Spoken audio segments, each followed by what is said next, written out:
The process of finding the cubic root is exactly same as the square root except one case. Now let's check it out. 8. We need to factorize this up to its prime factor. Cubic root of 8, it means cubic root of 2 into 2 into 2.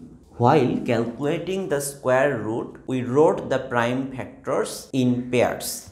But now in case of cubic root, we will write the prime factors in a group of 3. And for 3 prime factors, we will write 1. That means for these 3 2's, we will write 1, 2. So cubic root of 8 is 2. Now 216. Let's factorize this. Cubic root of 216 equal to cubic root of 2 into 2 into 2 into 3 into 3 into 3. So we will write each prime factor in a group of 3. For these 3 we will write 1. For these 3 we will write another 1.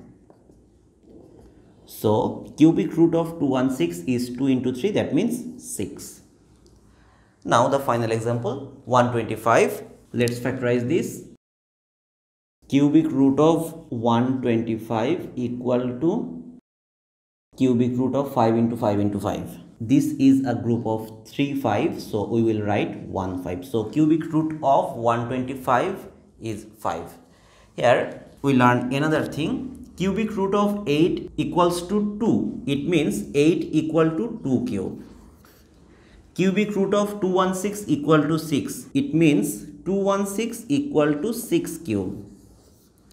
Cubic root of 125 equal to 5. That means 125 equal to 5 cube.